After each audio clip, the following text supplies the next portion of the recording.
Betul.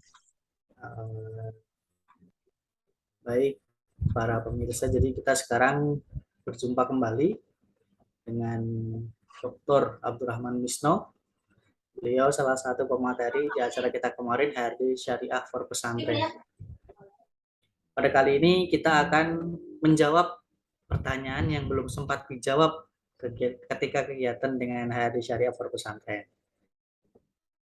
Mungkin alangkah lebih baiknya kita buka dengan bacaan basmalah bersama. Bismillahirrahmanirrahim. Bismillahirrahmanirrahim. Baik, mungkin langsung saja kepada Ustadz Misno. Ada beberapa pertanyaan dari para peserta yang mengikuti acara kegiatan HRD Syariah for Pesantren kemarin.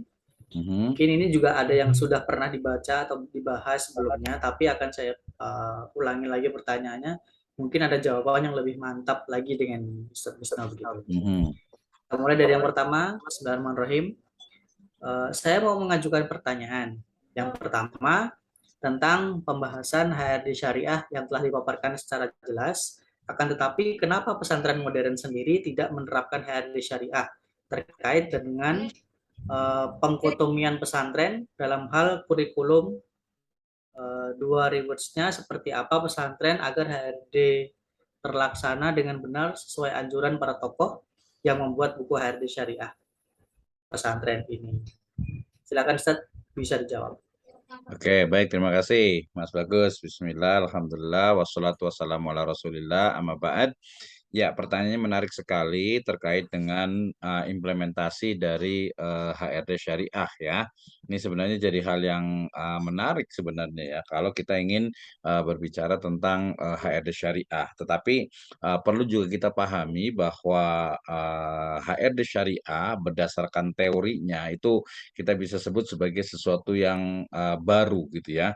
Jadi dalam konteks manajemen HRD ataupun manajemen SDM, kemudian dengan sentuhan syariah. Jadi ini sesuatu yang sebenarnya sudah dilaksanakan oleh pesantren-pesantren, oleh berbagai lembaga institusi Islam, gitu ya, lembaga ataupun institusi Islam, gitu ya. Tetapi untuk nama HRD Syariah sendiri itu memang kita bisa sebut sebagai genuine, gitu ya. Jadi betul-betul asli kami atau kita semua di HRD Syariah itu yang memunculkan istilah HRD Syariah. Jadi HRD Syariah ini adalah bagaimana memanage ataupun mengelola sumber daya manusia berdasarkan syariah atau nilai-nilai Islam. Nah, di sini kalau pertanyaannya pertanyaan pertama ini ada satu statement ya sebenarnya tidak tepat juga ketika mengatakan bahwa pesantren modern tidak menerapkan HRD Syariah ya.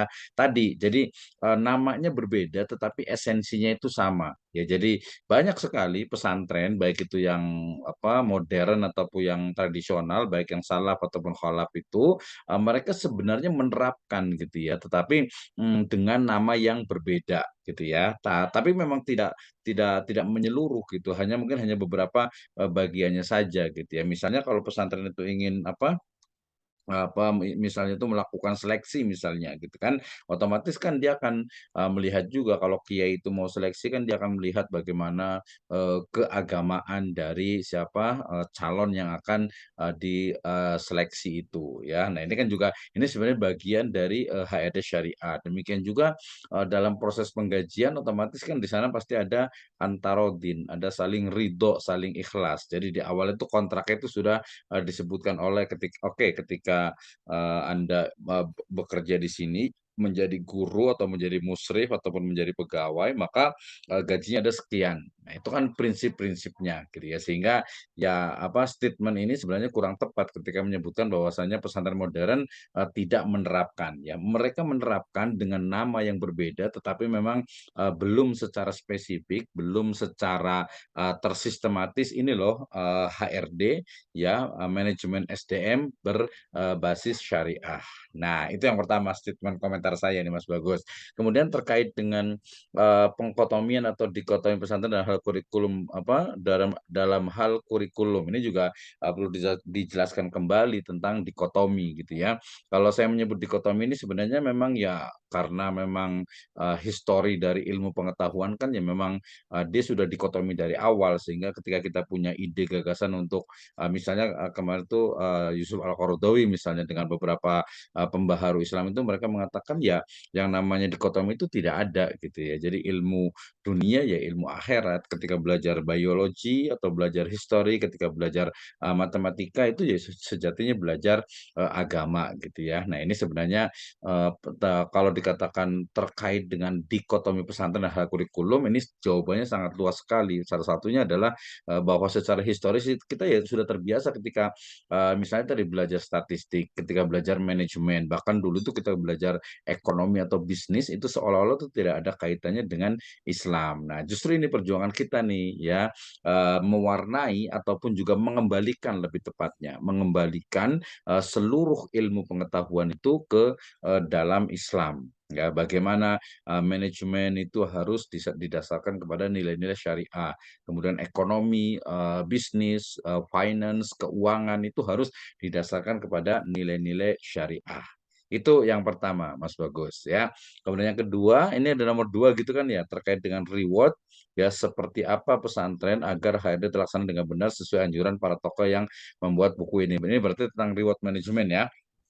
Nah, ini juga nanti Pak Dr. Fahri ini sama Pak Agus Susanto juga mungkin bisa menjawabnya lebih detail ya. Tapi kalau dari saya secara normatif bahwasannya reward ataupun ujroh gitu ya. Ujroh itu kan akadnya itu adalah illa antakuna tijarotan antarodin. Ya, jadi sana ada saling ridho. Nah, ini memang menarik nih ya, seperti kemarin dikatakan oleh Prof. Didin juga gitu. Jadi konsep lillahi ta'ala, kemudian juga ya kemampuan dari pesantren yang mungkin memang hanya memberikan rewardnya itu ya sekian gitu, misalnya masih di bawah UMR gitu ya. Maka dalam hal ini sebenarnya pentingnya nih ada sentuhan dari HRD Syariah agar tahu oke, mungkin dia nggak mungkin dia gajinya itu tidak benefitnya ataupun compensation-nya itu dia mungkin tidak sampai ke UMR, tapi kemudian ada fasilitas-fasilitas lain misalnya rumah atau mungkin bisa kadang ada beberapa yang juga dapat beras gitu dan dapat makan juga kadang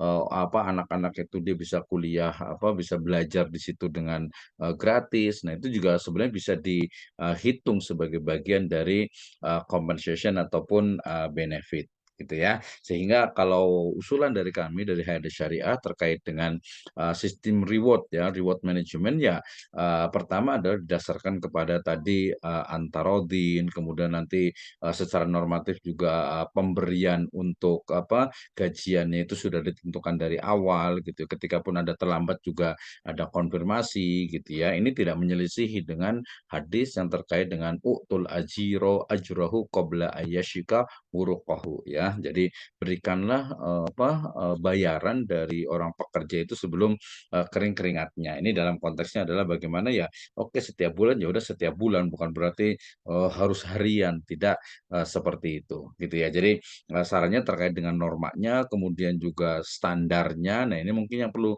disepakati standar dari ya kalau benchmarknya kan banyak itu dari ASN ya sistem penggajiannya termasuk juga dari sisi kebutuhan hidupnya.